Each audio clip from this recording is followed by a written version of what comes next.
ছোড়া ভূমিকার দিকে না গিয়ে আমি আমার তেলাওয়াতকৃত আয়াতের উপরে কিছু সময় আলোকপাত করতে চাই।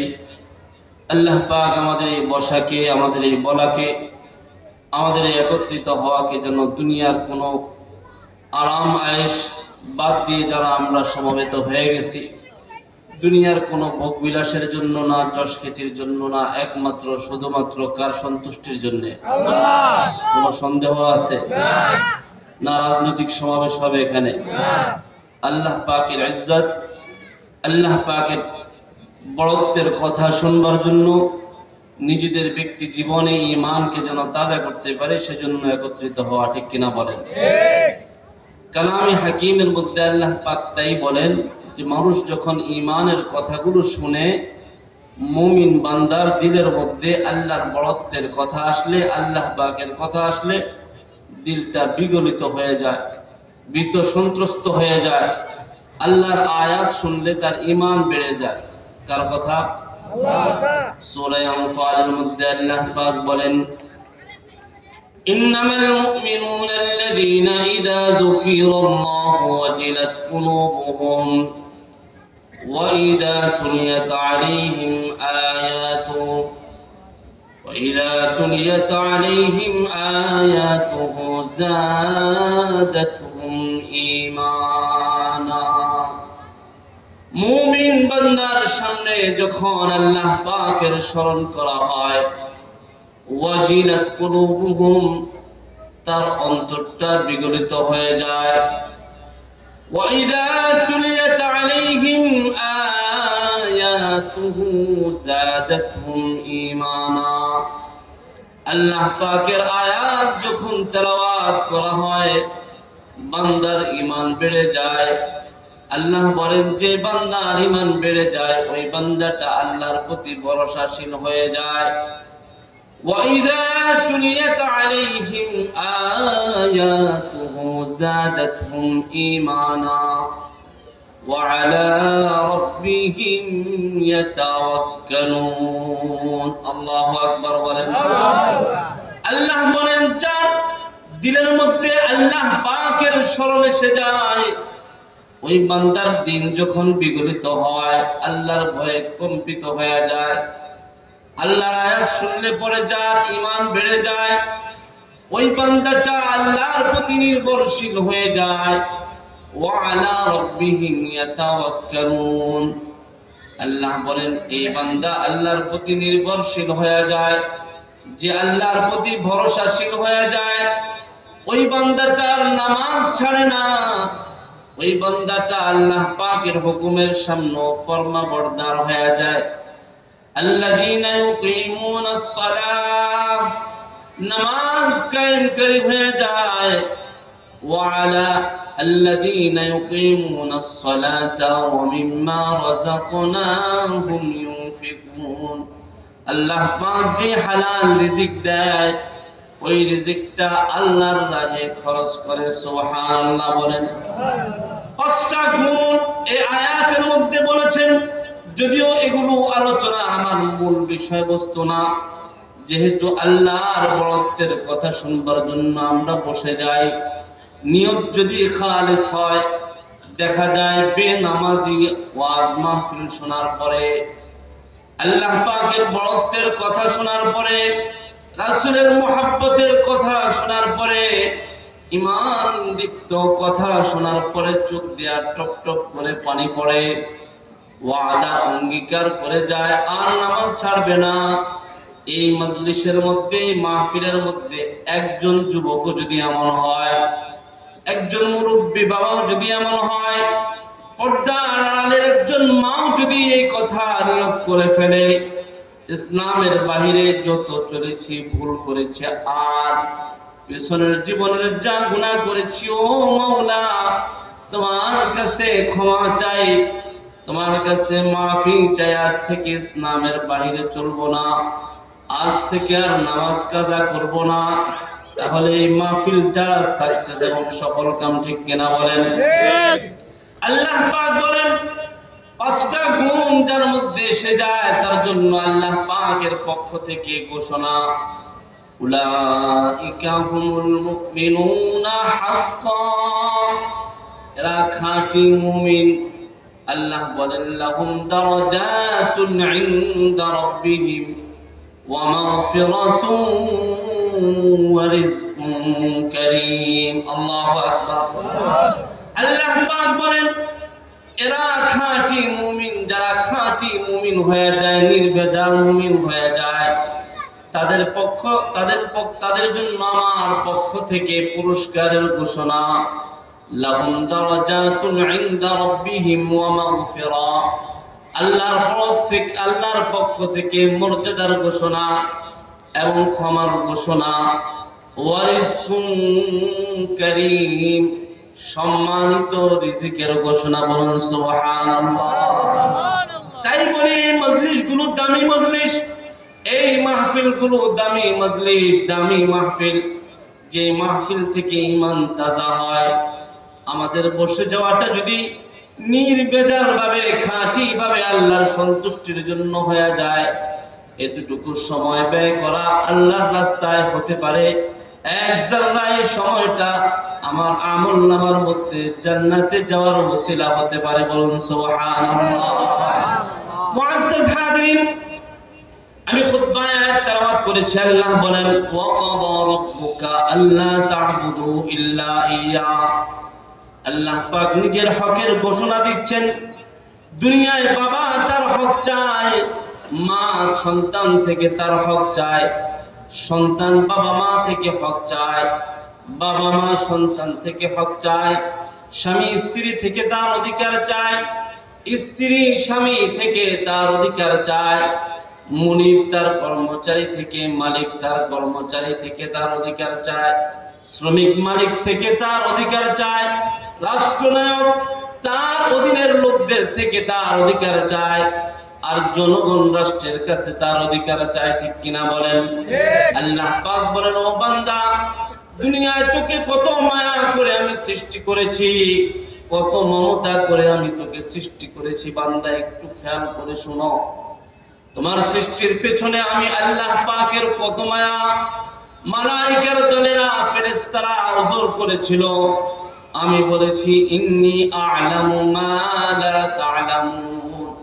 ওই যে সূরা বাকারার আয়াত, আল্লাহ বলেন ওয়াইয ক্বালা রাব্বুকা লিল মালাইকাতি ইন্নী জা'ইলুন ফিল আরদি খলিফা। আল্লাহ পাক ফেরেশতাদেরকে ডেকে বলেন ও আমার ফেরেশতারা রে, আমি জমিনে প্রতিনিধি সৃষ্টি করতে চাই, মানুষ বানাতে চাই। ফেরেশতারা বলে ওয়া নাহনু নুসাব্বিহু বিহামদিকা ওয়া নুকদ্দিসু লাক।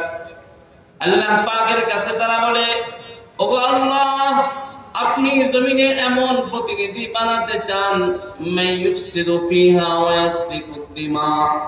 লম্বা আলোচনা আমি শুধু সামান্য আপনাদের জেহেনের মধ্যে দেওয়ার জন্য একটু কাজ দিচ্ছি। আল্লাহ বলেন মালায়েকার দলেরা বলেছিল মাইয়ুফসিদু ফিহা, এরা জমিনে গিয়ে ফিতনা ফাসাদ করবে, ঝগড়া বিবাদ করবে। আল্লাহ বলেন আমি যা জানি তোমরা তা জানো না। ফেরেশতারা যুক্তি দাঁড় করিয়েছিল, বলতেছিল ওয়া নাহনু নুসাব্বিহু বিহামদিকা ওয়া নুকদ্দিসু লাক। ওগো আল্লাহ, আমরাই তো আপনার তাসবিহ পড়ি, আমরাই তো আপনার বরত্ব ঘোষণা করি, আপনার পবিত্রতা ঘোষণা করি। আল্লাহ বলেন আমি যা জানি তোমরা তা জানো না। অন্য আয়াতের মধ্যে আল্লাহ পাক বলেন ওয়া লাকাদ কাররামনা বানি আদম, ও বনি আদম, তোকে বড় সম্মানিত করে সৃষ্টি করেছি। কত সম্মানিত, কত সম্মানিত, পুরা কায়নাতের চাইতেও মানুষ বেশি সম্মানিত। সুবহানাল্লাহ। ফেরেশতাদের চাইতেও বেশি সম্মানিত, ফেরেশতাদের চাইতেও বেশি সম্মানিত। তাই তো আদি পিতা আদম আলাইহিস সালাতু ওয়াস সালামকে ফেরেশতাদের মাধ্যমে কারামাতের সম্মান সূচক সিজদা নিয়েছেন। সুবহানাল্লাহ। অবয়বটা কত সুন্দর, কত সুন্দর। আকাশের চাঁদ তাকায় দেখো, আল্লাহ পাক বলেন অবয়বের দিক থেকেও আমি মানুষকে সবচেয়ে সুন্দর বানাইছি। লাকাদ খালাকনাল ইনসানা ফি আহসানি তাকওয়িম। আল্লাহু আকবার। তার মানে বনি আদম স্বাভাবিক কোনো সৃষ্টি না, স্বাভাবিক কোনো সৃষ্টি না। বনি আদম সবচেয়ে উৎকৃষ্ট সৃষ্টি, সবচেয়ে সম্মানিত, অবয়বের দিক থেকে সবচেয়ে সুন্দর। এত সুন্দর বনি আদমকে বানায় আল্লাহ বলেন, ও আমার আদরের বান্দারা রে আমার, তোমাকে আমি এত মায়া করে, এত মমতা করে সৃষ্টি করেছি, তোমাকে আমি জাহান্নাম দিতে চাই না। আমার মূলনীতি শুনে নাও, বান্দা দুনিয়ার জমিনে আমার সাথে যদি শিরিক না করো, আমার সাথে যদি শরীক না করো, আমার সাথে অংশীদারিত্ব যদি স্থাপন না করো, সামান্য সামান্য যাররা যাররা পরিমাণ ঈমান নিয়েও যদি কেউ কবরে চলে যায়, সরকার দু আলম নবী আমার বলেন, قال رسول الله صلى الله عليه وسلم الإسلام ينهدم ما كان قبله। ইসলাম এমন এক দৌলতের নাম, ইসলাম নিয়ে যদি কেউ কবরে চলে আসে, ইসলাম গ্রহণ করার সাথে সাথে পেছনের জীবনের সব গুনাহকে আল্লাহ মাফ করে দেন। সুবহানাল্লাহ। মূলনীতি দিয়ে দিলেন, ইসলামের মূলনীতি, ইসলাম গ্রহণ করলে পেছনের সব মাফ, সব গুনাহ মাফ। ইসলাম হলো এমন এক মূলনীতির নাম।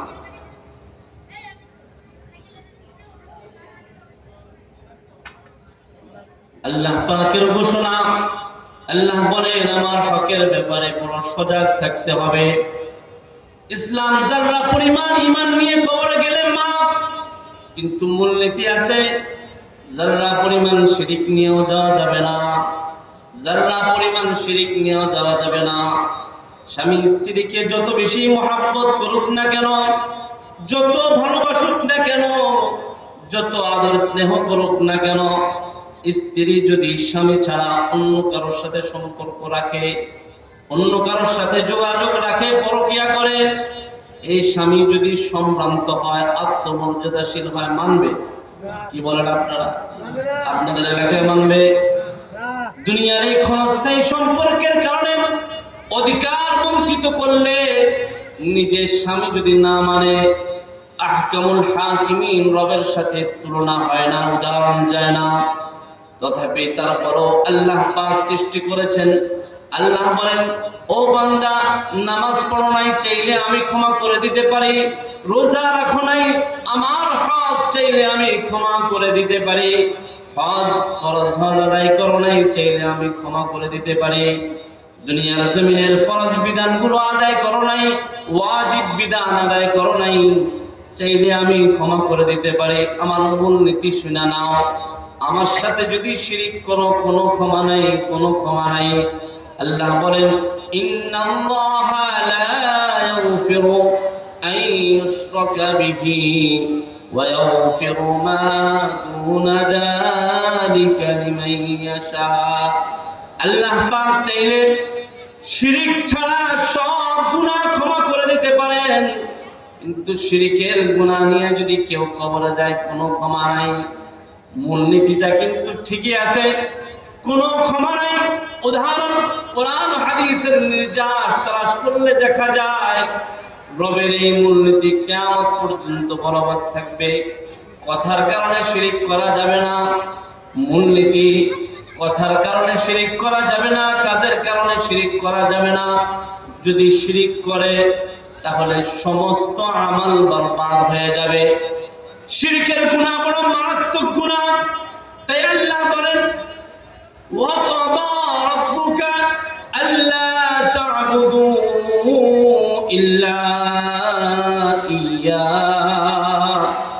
আমার ফয়সালা শুনে নাও বান্দা, আল্লা তা'বুদু ইল্লা ইয়্যা।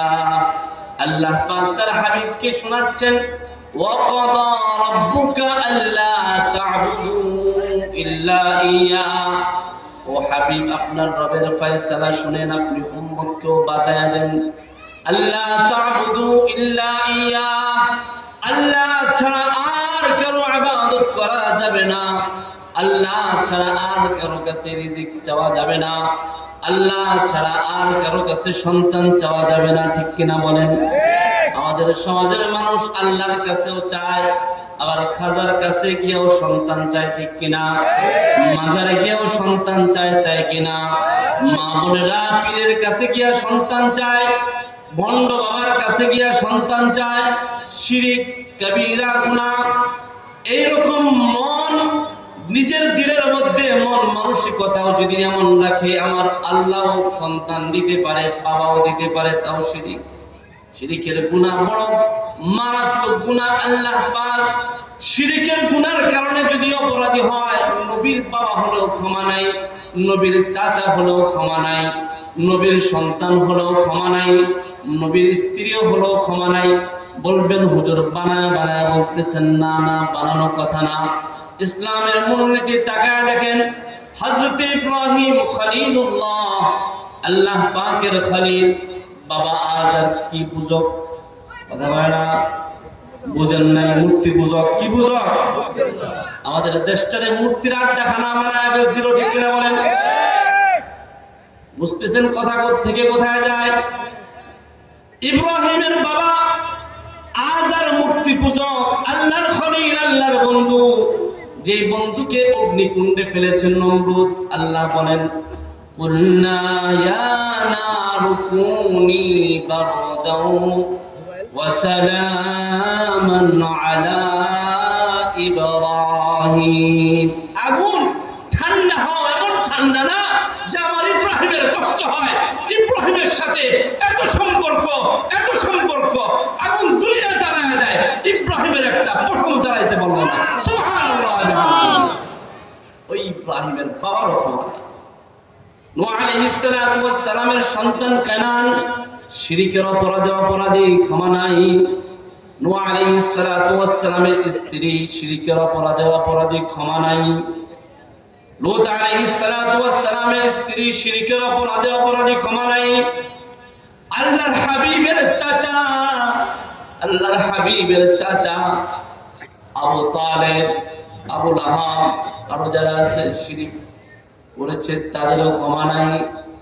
তার মানে বোঝা গেল দুনিয়ার সলিমউদ্দিন, কলিমউদ্দিন, রাজনৈতিক নেতা, অমুক তমুক, হাজী সাহেব, গাজী সাহেব, অমুক দলের তমুক নেতা, তমুক দলের তমুক নেতা, মসজিদে গিয়েও নামাজ পড়ে, নামের সাথে হাজিও যুক্ত আছে, বছর বছর হজ করে, বড় শো ডাউন করে কোরবানি দেয়, আবার গাজীপুর চৌরাস্তায় মূর্তির পক্ষেও স্লোগান দেয়, ঠিক কিনা বলেন?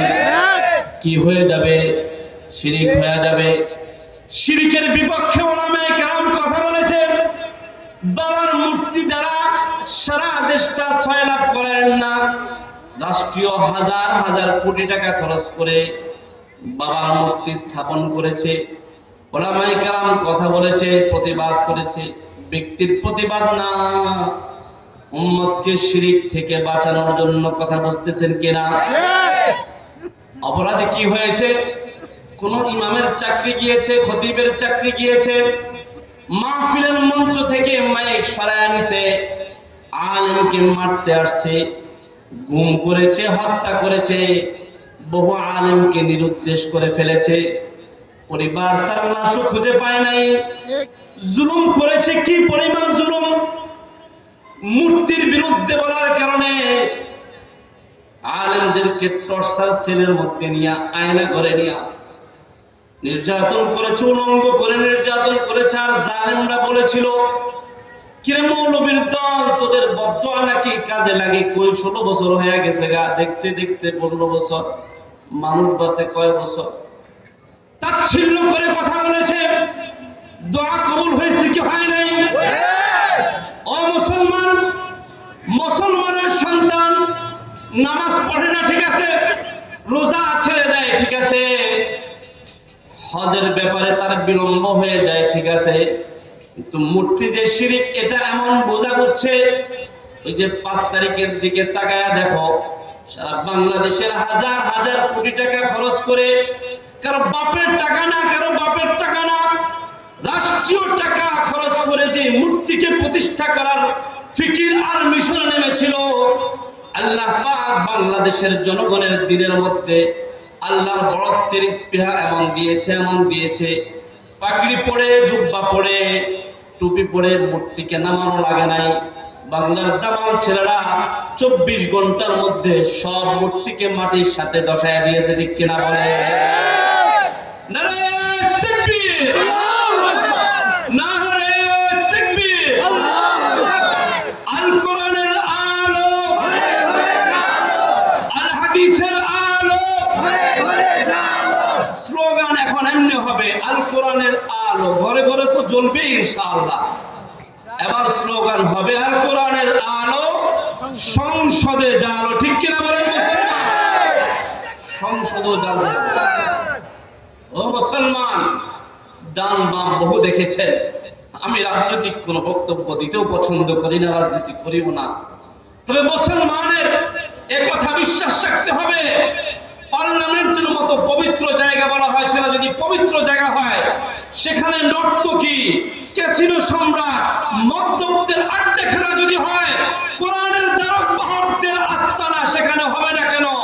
যেখান থেকে আলেমরা শুধু মিম্বরে নয়, মাহফিলের মঞ্চে নয়, মহান পবিত্র সংসদেও গিয়ে কোরআনের পক্ষে, হাদিসের পক্ষে, আল্লাহ এবং আল্লাহ রাসূলের পক্ষে কথা বলবে।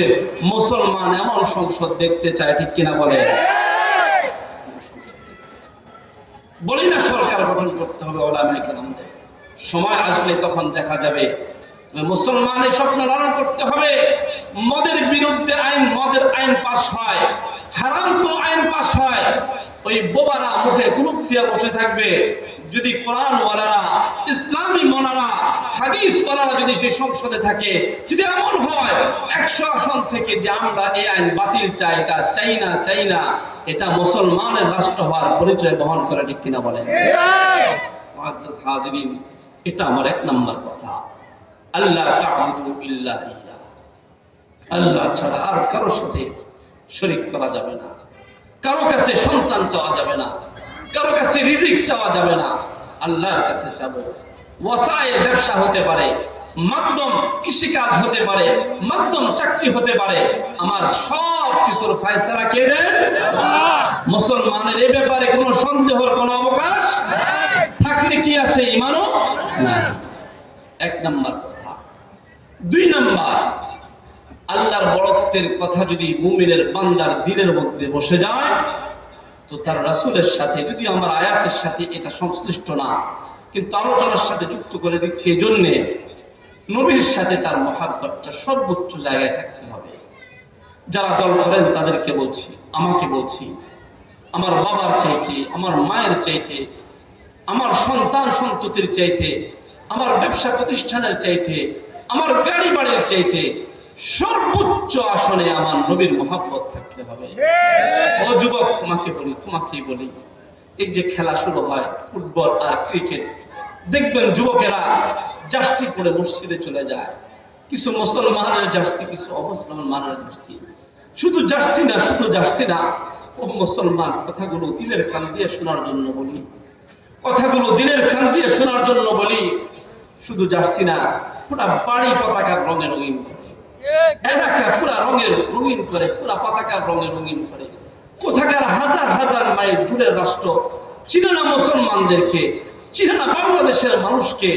ওই ইউরোপ আমেরিকার দল, ওই আর্জেন্টিনা, ওই ব্রাজিল, ওই জার্মানির দল করে আমার দেশে কোপাকুপি করে, আমার দেশে মারামারি করে, আমার দেশে স্লোগান দেয়। আসলে এরকম যুবক মাহফিল করে গাড়ি নিয়ে ফিরতে যায়, রাস্তায় যায়, কিরে কি সমস্যা? হুজুর খেলা দেখতেছে, গাড়ি সাইড দাও, হুজুর ঘুরায় যায়। 1টা বাজে, 2টা বাজে, মুসলমানের সন্তান রমজানে খেলা চলে, তো রমজানে রাত জেগে খেলা দেখে, ঠিক কিনা বলেন? তোমার যার সাথে মহাব্বত, ও মা, যে নায়ক নায়িকার সাথে তোমার মহাব্বত, সে তোমাকে চিনে না, সে তোমাকে কখনো দেখেও নাই, অথচ তোমার নবী তোমার জন্য তখনও কেঁদেছেন, এখনো কাঁদছেন, এখনো কাঁদছেন। কেমন কাঁদেন? আমি হাদিস থেকে সামান্য কথা বলে শেষ করে দেব, আমার পরবর্তী আলোচনায় যাব। সরকারে দু আলম নবী সাল্লাল্লাহু আলাইহি ওয়াসাল্লাম নবুয়ত প্রাপ্ত হওয়ার আগে সব কাফেররা এক বাক্যে নবীজিকে আল আমিন বলেছিল, ঠিক কিনা বলেন? জানেন না আপনারা এই আলোচনা? আল আমিন বলেছিল। দু জাহানের সরদার মুহাম্মদ আরবি সাল্লাল্লাহু আলাইহি ওয়াসাল্লাম নবুয়ত প্রাপ্ত হওয়ার পর থেকে নবীজি যখন বলেছিল, লোক সকল বলো, ইয়া আইয়ুহান নাস কুলু লা ইলাহা ইল্লাল্লাহ তুফলিহুন। ও লোক সকল, বলে ফেলো আল্লাহ ছাড়া আর কোনো ইলাহ নাই, তোমরা সফল হয়ে যাবে। এই যে এই কথাটা বলতেছি, নবীর মহাব্বতটা, এটা ঈমান, এটা ঈমানের মজা। দুনিয়ার খাবারের মজা পাইছো যুবক, ও মুরব্বী বাবা, 60-70 বছর পর্যন্ত খাবারের মজা পাইছো, ঘুমানোর মজা পাইছো, অট্টালিকা ঘোরার মজা পাইছো, নেশার মজা পাইছো। এমন যুবক আছে, এমন মুরব্বী বাবা আছে, সিগারেট না খেলে তার পেটের ভাত হজম হয় না, মসজিদের টয়লেটে গিয়েও সিগারেট খায়, আছে না নাই? দিনের মজা পায় নাই, টিভি সিনেমার মজা পাইছে। রমাদানও দেখবেন ইফতার করার পরে সিনেমা দেখে বসে বসে, এর মজা সে ছাড়তে পারে নাই। সরকার দু আলম নবী বলে, ঈমানের একটা মজা আছে, ঈমানের একটা স্বাদ আছে। قال رسول الله صلى الله عليه وسلم ذاق طعم الإيمان ذاق طعم الإيمان من رضي بالله ربا وبالإسلام دينا وبمحمد نبيا ورسولا। সরকার দু আলম নবী বলে, ঈমানের একটা স্বাদ আছে, ঈমানের একটা লজ্জত আছে, ঈমানের একটা মজা আছে। মজাটা কি? মান রাদিয়া বিল্লাহি রাব্বা, যে আল্লাহকে রব হিসেবে পেয়ে সন্তুষ্ট, ওয়া বিল ইসলামি দীনা, ইসলামকে ধর্ম হিসেবে পেয়ে যে সন্তুষ্ট, ওয়া বি মুহাম্মাদিন নাবিয়্যান ওয়া রাসূলা, আখিরি পয়গম্বর মুহাম্মদ আরবি সাল্লাল্লাহু আলাইহি ওয়াসাল্লাম কে যে নবী এবং রাসূল হিসেবে পেয়ে সন্তুষ্ট। ও মুসল্লিয়ানে কেরাম, ও মুরব্বিয়ানে আযম, ও যুবক ভাই, ও মা বোন, চিন্তা করে দেখেন, আমি আমার রবের সিদ্ধান্তের ব্যাপারে সন্তুষ্ট কিনা? আমি ইসলামকে ধর্ম হিসেবে পেয়ে সন্তুষ্ট কিনা? আখিরি পয়গম্বর মুহাম্মদ আরবি সাল্লাল্লাহু আলাইহি ওয়াসাল্লামকে পয়গম্বর হিসেবে পেয়ে সন্তুষ্ট কিনা? বহু মাদারিস, বহু মাসাজিদের সভাপতি, সেক্রেটারি, ক্যাশিয়ার এমন আছে, মসজিদের সভাপতি, গানের সভাপতি, কেনা বলেন? মসজিদের সভাপতি আবার সুদের কাজও করে, মসজিদের সভাপতি আবার ঘুষের কাজও করে। বোঝা গেল সে ঈমানের স্বাদ পায় নাই, বোঝা গেল সে ঈমানের স্বাদ পায় নাই। ঈমানের মজা যা এসে যাবে, ঈমানের সামনে, ইসলামের সামনে সে আর কাউকে বরদাস্ত করতে পারবে না। এটা হবে ইসলামের মজা পাওয়ার মূলনীতি। আমাদের দেশে যে যখন ক্ষমতায় যায়, তার নেতার বিরুদ্ধে কথা বলে রাষ্ট্রীয় আইন হয়, কথা কোনটা কেন? কিন্তু এই দেশে মুসলমানের 90-95 মুসলমানের দেশে ইসলামের বিরুদ্ধে কথা বলে, ব্লগে লেখে, ইন্টারনেটে লেখে, এরা পার পাওয়া যায়, ঠিক কিনা বলেন? বর্তমান সময়ে বাংলা একাডেমির গুরুত্বপূর্ণ দায়িত্বে বসে রাখা আল্লাহর নবী এবং তার রাসূলকে নিয়ে কটূক্তি করেছে।